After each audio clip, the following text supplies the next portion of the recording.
जिस संगठन को सरदार पटेल ने महात्मा गांधी की निर्मम हत्या के बाद दंगा, आतंक और अराजकता फैलाने के लिए बैन किया था, अगर उसी संघ का प्रमुख हमारे स्वतंत्रता संग्राम को, हमारी आजादी की जंग को, हमारी स्वतंत्रता और हमारे संविधान को ही नकारे, तो क्या आपको जरा सा भी आश्चर्य होता है? मुझे तो नहीं होता। मुझे दुख जरूर होता है, और इस बात का दुख होता है कि इस देश में इस कदर नफरत फैला दी गई, ऐसा माहौल बना दिया गया है कि आज मोहन भागवत जैसे आदमी की हिम्मत है कि वो इस देश की आजादी पर सवाल उठाकर ये कह सक रहे हैं कि हम 1947 में आजादी मिली। अच्छा, अगर आजादी नहीं मिली तो स्वतंत्रता की लड़ाई किससे लड़ी, क्यों लड़ी?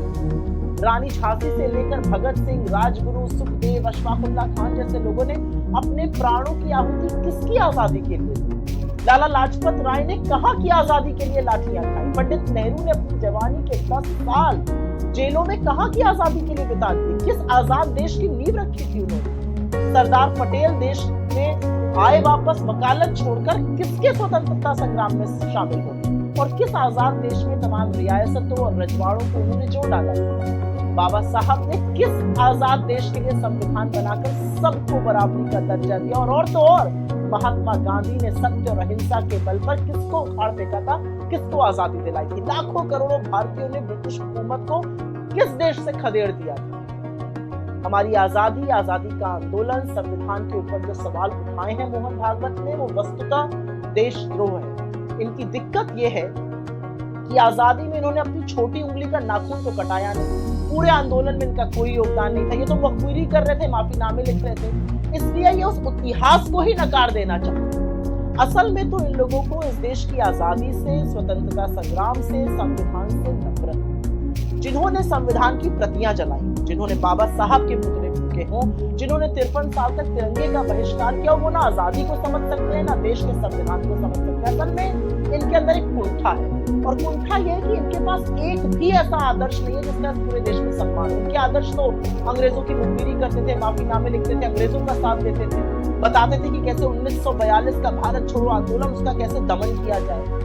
इनको आजादी से इसलिए भी दिक्कत है कि आजादी के बाद देश में संविधान बना, और संविधान ने उन सब लोगों को बराबरी का दर्जा दिया जिनका ये सदियों से शोषण करते आए। इनको अपच है कि कैसे दलित, पिछड़े, आदिवासी समुदाय के लोग इनके बगल में बराबरी से बैठे हैं, और अब वो इनका दमन सहने को तैयार नहीं है। वो तो संविधान में दिए हक को लेकर आगे बढ़ रहे हैं, और इसीलिए ये आरएसएस वाले आजादी, आजादी के महानायकों, कांग्रेस के योद्धाओं और आजादी से उपजे संविधान का विरोध करते हैं। और जब ये फंसे तो ये स्टेट शब्द के पीछे छिपने लगे। क्या गलत कहा है राहुल गांधी ने? बिल्कुल ठीक ही तो कहा है।